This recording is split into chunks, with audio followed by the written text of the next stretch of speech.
Episode 1, Koban.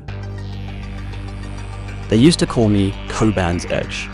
Back when I was young, hungry, still proving myself with every trigger pull and every contract closed. That was a lifetime ago. Now, they just call me Koban. One word. Like a blade drawn in the dark. Simple, sharp, final. In the towers of Neo-Tokyo, my name is spoken with respect. In the underbelly, where the neon bleeds into shadow, they call me other things. The Ripper, when they find the bodies. Viper, when I strike from nowhere. The Virus, when I infiltrate systems they thought were impenetrable. I don't care what they call me. Names are just noise. Results are what AstroTech pays for, and I deliver. It's 2130, and the world runs on neural connections and corporate warfare. The neural web links every citizen, every device, every thought worth having to a vast digital ocean. Most people drown in it. I learned to swim. I stand in my apartment on the 140th floor, looking out over the city. The skyline is a forest of glass and light, towers stretching into a sky choked with smog and traffic drones. Below, the streets pulse with bioluminescent advertisements, each one screaming for attention in a dozen languages. The city never sleeps. Neither do I, most nights. Behind me, Lira Voss is making coffee the old-fashioned way. No fabricators, no instant neural stimulus. Real beans, ground by hand, brewed with water and heat. It's an anachronism in a world of synthetic everything, but that's Lira. She keeps me grounded when the digital noise gets too loud. "You're thinking too hard again," she says without turning around. Her voice is warm, comfortable. We've been together 3 years. In our line of work, that's a marriage. Contract came through, I tell her. High value target. Competing corp wants him extracted before he can testify about the marine data leaks. Live extraction or termination. Client's preference is alive. They want to know what else he knows, but they'll settle for dead if it comes to that. She brings me the coffee. Black, no additives. Her hand brushes mine as she passes the cup, and for a moment I let myself feel something other than the cold calculation of the job. Lyra isn't corporate property like me. She's a freelance data analyst, one of the best. We met on opposite sides of an extraction 3 years back. She was protecting the data. I was stealing it. We both got what we wanted that night, and we've been inseparable since. When? She asks. 48 hours. Target's being moved to a safe house in the Shinjuku sector. 6-man security detail, all augmented. Building has hardened defenses, neural scramblers, the works. She sips her own coffee, considering. "You'll need support on this one." Already arranged. Chen is running Overwatch. Kido is handling the electronic warfare suite. Good team. She looks at me with those dark eyes that see past the armor I wear for everyone else. Be careful. AstroTech is pushing you harder lately. More contracts, higher risk profiles. That's because I'm the best they have. That's what worries me. Tools that work too well get used until they break. I pull her close, breathing in the scent of her hair. Real jasmine oil. Another one of her anachronisms. I'm not gonna break. Everyone breaks eventually, Zyl. Even you. I don't answer that. We both know the truth of this world. You survive as long as you're useful, and then you become a liability. I've made myself too valuable to discard. Also, I tell myself. My neural implant chimes. Incoming priority message from AstroTech command. I flag it for later and focus on the moment. These quiet times with Lira are the only thing keeping me human. Everything else is just the job. 48 hours later, I'm 3 blocks from the target location, moving through the rain-slicked streets of Shinjuku sector. The neon reflects off puddles like spilled paint, blues and pinks and toxic greens. My combat skin is active, a second layer under my clothes that regulates temperature, stops small caliber rounds, and feeds tactical data directly into my visual cortex. Jen's voice comes through my neural link, clean and professional. Overwatch in position. I have eyes on the safe house. 6 hostiles confirmed, standard corporate security loadout. 2 on the roof, 2 at the main entrance, 2 mobile patrols interior. Electronic defenses? I ask, my lips barely moving. The implant picks up subvocalization, turning thought into communication. Keto answers from somewhere in the digital ether. Neural scramblers are active, but I've mapped the frequencies. I can give you a 30-second window when you're ready. After that, they'll know someone's tampering and lock down hard. 30 seconds is enough. I move closer, just another pedestrian in the crowd. My clothing is smart fabric, currently configured to look like standard corporate casual. Grey jacket, black shirt, no memorable features. At this time of night, the sector is transitioning from business to pleasure. Salary workers heading to the bars and stim parlors, looking to forget the daily grind. I blend seamlessly. The safe house is an older building, pre-expansion era. 20 stories of reinforced concrete and ballistic glass. The kind of place that was built to withstand orbital strikes back when those were common. Now, it's just another anonymous structure in a city of millions. I access the maintenance tunnel 2 blocks away, dropping through a service hatch that Lira mapped out for me last night. The tunnels beneath Neo-Tokyo are a city unto themselves. Old infrastructure, forgotten passages, the bones of earlier iterations of urban planning. Down here, the neon glow is replaced by flickering work lights and the steady drip of condensation. I move fast, counting steps, checking corners. My augmented reflexes put me at the edge of human capability. In my youth, when I was still Koban's edge, still making a name, those augments made me untouchable. Now I know better. Technology equalizes.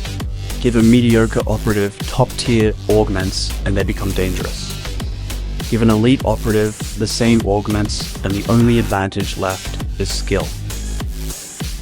I've spent 15 years honing that skill. Every weapon system, every combat discipline, every dirty trick and tactical doctrine ever developed. I've mastered them all because I had to. Because staying still in this world means death, and I'm not ready to die. The tunnel opens into the building's sub-basement. Keto's done his job. The biometric lock is cycling through dummy credentials, buying me access. I slip through and start climbing the service stairs. 20 floors, target on 18. My heartbeat is steady, controlled. This is what I'm good at. Chen's voice, 2 minutes until patrol shift change, window opening. I pick up the pace, taking stairs 3 at a time. My muscles burn, but the combat skin floods me with optimized oxygen delivery and fatigue suppressants. I'll pay for it later with tremors and exhaustion, but later isn't now. 18th floor. I pause at the service door, letting my implant scan for thermal signatures through the wall. 2 guards in the hallway, both standing at alert positions, flanking the target's room. Standard defensive posture. They're expecting trouble from the front entrance, not from inside their own security perimeter. Window open, Keto says. Go. I move. The door opens silently.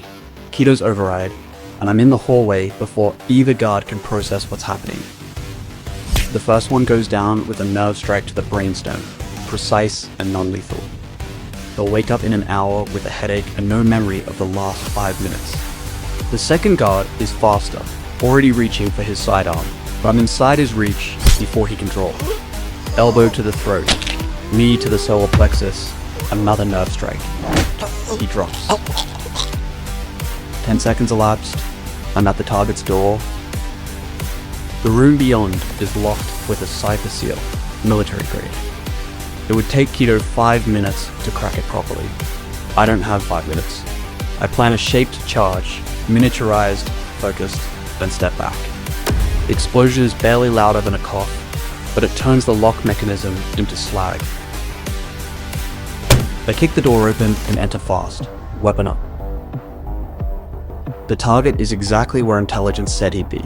Middle-aged, soft around the edges, wearing an expensive suit that can't hide his beard. His name is Tanaka Hiroshi, and he's been stealing corporate secrets for the better part of 2 years. Now, his luck has run out. "Don't move," I tell him. My voice is flat, professional. "You're coming with me. Resist, and I'll carry your course. Cooperate, and you live. Choose now." He chooses cooperation. They usually do. Chen's voice interrupts. "Alert. You've got company. The other 4 guards are converging on your position. Roof team is descending. Ground team is coming up. 30 seconds. I grab Tanaka by the collar and pull him toward the window. "How do you feel about heights?" His eyes go wide. "You can't be serious." 20 seconds. I fire a grapple line through the ballistic glass, which shatters into a million pieces. The line catches on the building across the street, 100 meters away and 40 floors up. I clip Tanaka to my harness and step out into empty air. We swing across the gap as gunfire erupts from the window behind us. Rounds zip past, some hitting the line, but it's reinforced polymer, rated for 10 times my weight. We arc through the neon-lit darkness, the city spinning below us, and I let myself enjoy the rush for half a second. Then we hit the opposite building, hard. I absorb the impact with bent knees and pull us into an open window, another of Lira's mapped entry points. We're in an abandoned office space, dust thick in the air, furniture covered in sheets. "Extraction point Alpha," I tell Chen. 5 minutes. "Copy. Getting the transport ready." I pull Tanaka through the building, down a different set of service stairs, out into a loading bay where Chen is waiting with a corporate transport. We're gone before AstroTech security can even organize a pursuit. The job is clean, professional, everything I've built my reputation on. Back at the handoff point, I transfer Tanaka to the client's representatives. They're Yamada Consortium operatives, clean-cut and efficient. They don't ask questions, just verify the target's identity and transfer the payment to my account. 2 million credits. Not bad for a night's work. Chen and Kito get their cuts. I take mine and head home. Lira is waiting when I arrive. She's running data streams across 3 holographic displays, her fingers dancing through information only she can see. When she notices me, she kills the displays with a gesture. Successful? Always. I strip off my jacket and let the combat skin deactivate. My muscles immediately protest, cramping from the chemical cocktail wearing off. She guides me to the couch and starts working on my shoulders, knowing exactly where the tension pulls. "You're pushing yourself too hard." "I'm fine." "You're lying." Her hands are strong, skilled. I can see it in your bio readings. Your recovery time is getting longer. The augments are wearing you down. That's the job. The job is going to kill you if you're not careful. I close my eyes and let her work the knots out of my back. She's right, of course. Every combat cocktail damages the body a little. Every mission adds stress fractures to the system.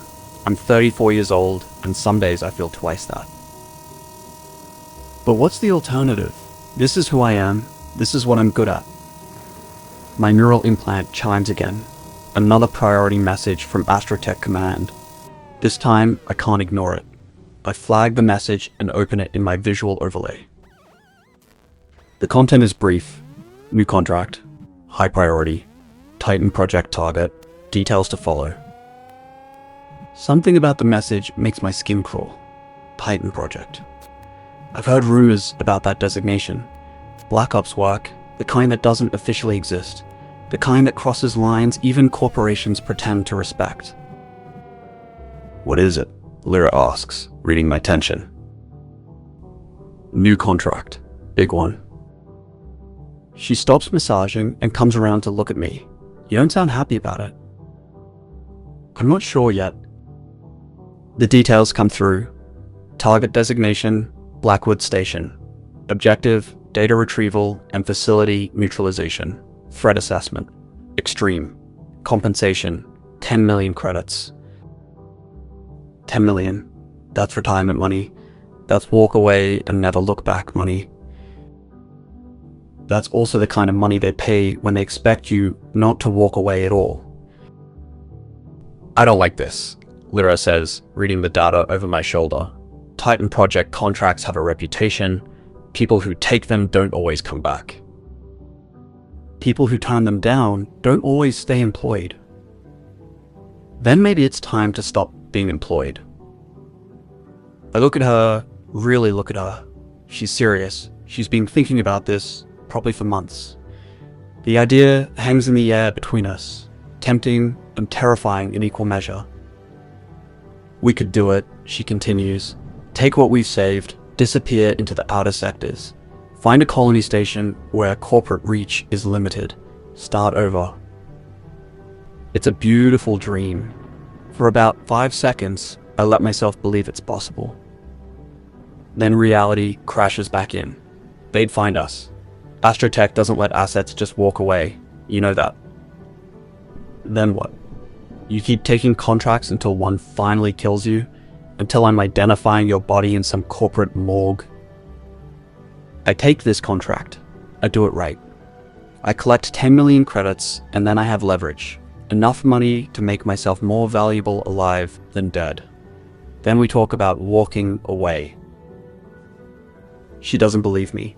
I can see it in her eyes. But she doesn't argue further.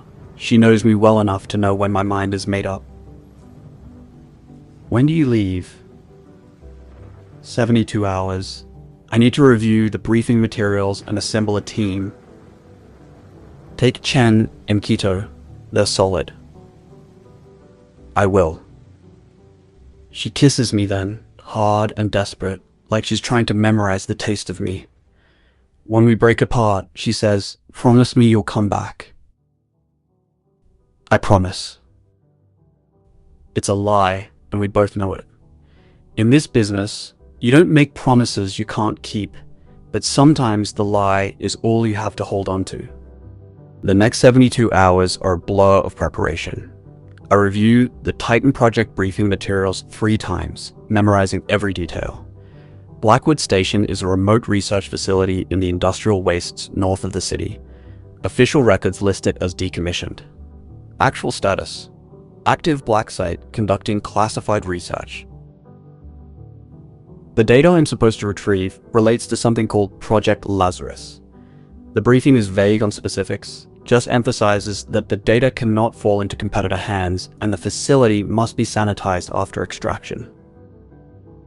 Sanitize, corporate speak for burn to the ground with everyone inside. I try not to think about the ethics of it. I've crossed enough moral lines that one more shouldn't matter, but something about this contract feels different. Wrong. I assemble the team. Chen and Quito agree immediately. 10 million split 3 ways is still enough to change your life. We add 2 more, Reeves, the demolitions expert who can crack anything, and Nakamura, a close quarters specialist with a reputation for brutal efficiency. 5 operators for a facility mutualization. It should be overkill. Should be. The night before we deploy, I spend my last evening with Lira. We don't talk about the contract, we don't talk about the future. We just exist together in the moment, 2 people pretending the world outside doesn't exist. In the morning, she walks me to the door. "Come back to me, Zyl Koban." I will. I promise. This time, I mean it. Blackwood Station sits in a dead zone, kilometers from the nearest settlement. The industrial wastes are exactly that. Toxic soil, poisoned water, air thick with chemical particulates. Nothing lives out here except the desperate and the forgotten. We approach in a stealth transport, flying map of the Earth to avoid detection. The station itself is a low, brutalist structure of reinforced concrete and steel. No windows, minimal external features. It looks more like a bunker than a research facility. Sensor readings? I ask Tito. Active jamming across all frequencies. Whatever they're doing in there, they don't want anyone listening. I'm picking up thermal signatures, but can't get a count. At least 20 personnel inside, possibly more. Security assessment? Military grade. Automated defenses, reinforced entry points, internal bulkheads. This isn't a research station. This is a fortress. Chen adds his perspective from the tactical seat. Approach vectors are limited. Front entrance is a kill zone. Service entrance on the north side is our best bet, but it'll be defended. Then we make our own entrance, Reeves says with a grin. He's already prepping his demolition charges, the kind that eat through reinforced concrete like paper. We set down 2 clicks out and approach on foot. The wasteland is eerily quiet, just the whistle of toxic wind across dead earth. My combat skin filters the worst of the chemicals, but I can still taste metal in the air. As we get closer, my instincts start screaming. Something is wrong. The facility is too quiet, no external patrols, no visible security presence. For a black site conducting classified research, it's practically undefended. Hold, I signal. The team freezes. I'm about to call for a reconnaissance pass when the ground beneath us explodes. Not literally, it's a sensory trap, a neural disruptor tuned to military-grade implants. Every augment in my body screams in protest as feedback tears through my nervous system. Around me, the rest of the team is going down, clutching their heads, overwhelmed by the signal. I force myself to move through the pain. Years of discipline, training that predates the augments, carrying me forward. I can see the trap now, buried emitters, cleverly concealed. We walk right into it. They were waiting for us. My vision clears just in time to see the facility doors open. Figures emerge, heavily armed, moving with the precision of trained soldiers. But these aren't corporate security. Their gear is wrong. Older patterns, military surplus. And their faces are covered with masks bearing a symbol I recognize from intelligence briefings. Resistance fighters. The same groups that have been attacking corporate facilities for years, the ones AstroTech has been systematically eliminating. We've been set up. The realization comes too late. Gunfire erupts around us. Chen goes down first, taking rounds to the chest. His armor holds, but he's out of the fight. Nakamura returns fire, her augmented reflexes allowing her to move through the neural disruption. She takes down 2 attackers before a sniper round catches her in the shoulder. Reeves is screaming something, but the neural disruptor is too loud. I can't hear him over the feedback. Tito is next to me, blood running from his nose. It's a trap. The contract, it was all a trap. I grab him and pull us both behind cover. A rusted industrial container that won't hold for long. My mind is racing, trying to process the situation. AstroTech sent us here. AstroTech gave us this contract. But the resistance was waiting. Which means someone at AstroTech told them we were coming. The pieces fall into place with horrifying clarity. We're not here to retrieve data. We're here to be eliminated. 5 of AstroTech's most skilled operators lured to a remote location and ambushed. A clean way to dispose of assets who've seen too much, know too much, cost too much to maintain. The Ripper, Viper, the Virus. All the names I've earned, all the reputation I've built, it doesn't matter. We're just tools, and tools get discarded when they're no longer useful. Lira was right, everyone breaks eventually. We need to move, I shout to Quito. Get to the transport. But even as I say it, I see the explosion. Our stealth transport going up in a fireball, taking our escape route with it. We're trapped. The gunfire intensifies. Nakamura is down now, not moving. Reeves has made it to secondary cover, but he's pinned. Chen is crawling toward us, leaving the blood trail. I do a tactical assessment in seconds. We're outnumbered, outgunned, and the neural disruptor is degrading our combat effectiveness. In a straight fight, we're dead. So I don't fight straight. I pull a scrambler charge from my kit, designed to disrupt electronics, useless against the hardened military equipment around us. Except I'm not aiming for their equipment. I throw it at the buried emitters, creating the neural disruption. The charge detonates. The feedback spike is intense enough to make me black out for a second, but when I come back, the neural disruptor is offline. My augments reboot, flooding my system with combat cocktails and tactical data. Now I can fight. I move like the Viper they made before, fast, lethal, striking from unexpected angles. My weapon is an extension of my body, each shot placed with surgical precision. I take down 4 attackers in as many seconds, moving through their formation like smoke. Chen is back on his feet, weapon up, covering my flank.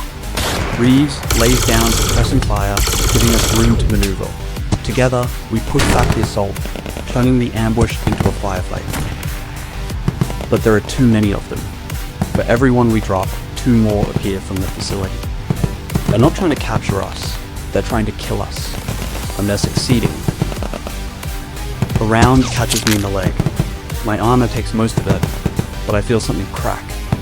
I go down on one knee, still firing, but my mobility is compromised. Chen is beside me immediately. We need to fall back. Fall back where? They destroyed the transport. Then we die fighting. He's right. We don't have another option. But then something changes. The attackers start falling back, retreating into the facility. It doesn't make sense. They have us dead to rights. Why withdraw? The answer comes in the form of a new sound. Heavy rodents. Military grade. I look up and see 3 attack gunships cresting the horizon. AstroTech insignia clear on their hulls. Relief floods through me. Reinforcements. We're safe. Then the gunships open fire. Not on the resistance fighters. On us. The world explodes in chaos. Missiles impact around our position, tearing apart the wasteland. Heavy caliber rounds chew through our cover. The gunships are systematic, methodical, making sure nothing survives. I grab Chen and drag him toward a drainage culvert. Move, move. We scramble into the culvert as the world burns above us. Reeves doesn't make it. I see him disappear in a fireball, gone before he can even scream. Keto is behind us, clutching a wound in his side, still running on adrenaline and fear. The culvert provides temporary shelter, but it won't last. The gunships have thermal imaging. They'll find us in minutes. What do we do? Keto gasps. He's losing blood fast. I don't have an answer. We're beaten. Betrayed by our own corporation, hunted by the resistance, and now being systematically eliminated by AstroTech's own military assets. This is how it ends. Not in a blaze of glory, not completing one last mission, just discarded like trash in a wasteland that will be our grave. Chen is checking his weapon. I've got 2 magazines left. Won't matter, I tell him. We can't fight gunships with small arms. So what? We just give up. I look at both of them. Chen, who's been my overwatch on dozens of contracts. Keto, who's pulled my digital fat out of the fire more times than I can count. Good operators, good people. They trusted me, and I led them into a death trap. We survive, I say, though I don't know how. We find a way out of this. And then, we make them pay. It's bravado, empty words to keep morale up in our final moments. But I mean it. If I somehow survive this, AstroTech is going to learn what happens when you betray Koban. The gunships are getting closer. I can hear their targeting systems pinging, searching for thermal signatures. We have seconds, maybe less.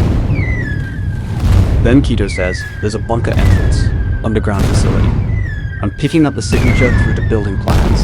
If we can get inside, the concrete will shield us from their sensors. We're 50 meters northeast, but we'd be running right toward the resistance fighters. Chen and I lock eyes. We're thinking the same thing. It's suicide. But staying here is certain death, so suicide is an improvement.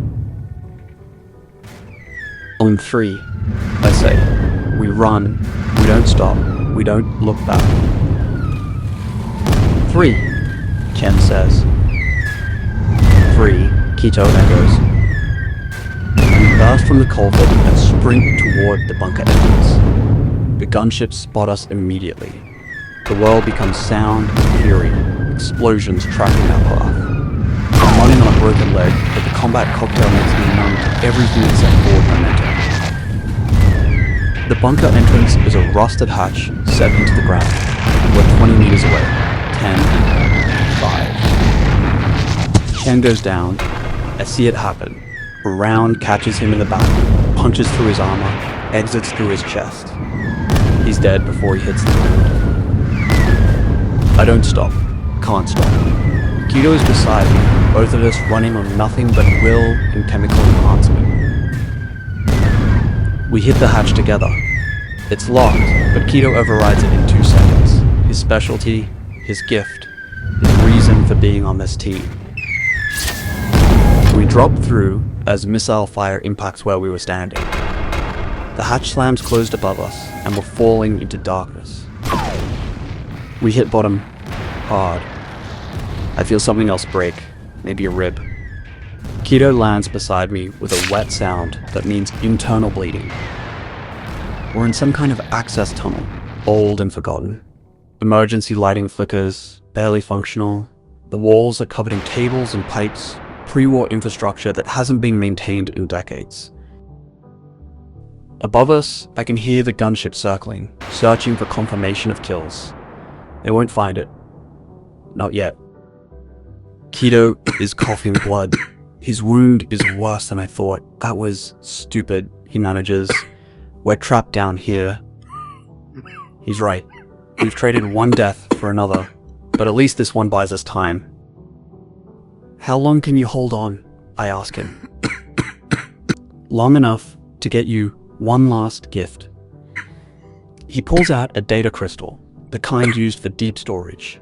I pulled this from the facility network before the trap sprung. Project Lazarus, whatever they're doing here, it's all on this.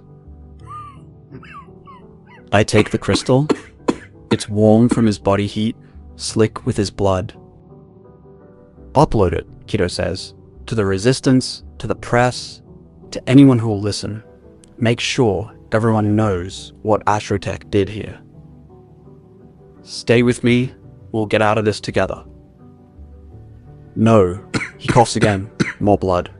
You'll get out, I'm done. But you're Koban, you're the Ripper, the Viper, the virus. You survive, that's what you do. Keto, promise me. Promise you'll make them pay. I grip his hand. I promise. He smiles, blood on his teeth. Good. Now go, before they seal this level. I don't want to leave him. But he's right. Staying means we both die for nothing. I start moving deeper into the tunnel, using the walls for support on my broken leg. Behind me, Keto's breathing becomes labored, then stops. I'm alone in the dark, hunted by my former employers, carrying secrets that will either save me or ensure my death. This is how Zyl Koban falls. But this is also how something else begins. I keep moving through the tunnels, following faint air currents that might lead to another exit. My augments are starting to fail, the combat cocktail wearing off, leaving me with nothing but pain and determination. Hours pass, or maybe minutes. Time loses meaning in the dark. Eventually, I find a service ladder leading up. I climb it one-handed, my broken leg dragging behind me. The hatch at the top is sealed but old, and I managed to force it open with a pry bar scavenged from the tunnel. I emerge into another wasteland area, kilometers from Blackwood Station. The gunships are gone. The facility is a smoking ruin in the distance. AstroTech has sanitized the site just like they planned, only we were supposed to be part of the debris field. I start walking. No destination, no plan, just motion, because stopping means death. Sometime after dawn, I collapse. The data crystal is clutched in my fist, my last connection to the team that died for AstroTech's secrets.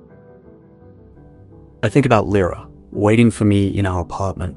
She'll wait for days before accepting I'm not coming back. She'll mourn, then she'll disappear because she's smart enough to know that association with me will make her a target. I hope she makes it. I hope she gets out, finds that colony station, lives the life we talked about. I won't see her again. I know that with certainty. The moment AstroTech betrayed me, my old life ended. My vision is fading. Blood loss, injuries, system shock. I should be dead already. Maybe I am, and just haven't accepted it yet. I think about all the names I've been called. Koban's Edge, the Ripper, Viper, the Virus, Koban. Names are just noise, but they're all I have left. I close my eyes and wait for the end. It doesn't come. Instead, I hear footsteps, voices. Someone is lifting me, carrying me. I try to fight, but I have nothing left. Easy, a woman's voice says. You're safe. We've got you. Safe. What a strange word. I try to ask who they are, where they're taking me, but consciousness is slipping away. My last thought before the dark takes me is a promise. To Chen, to Quito, to Reeves, to Nakamura, to myself. I will survive this. And then I will make them pay. This is episode 1 of Black Box 2130.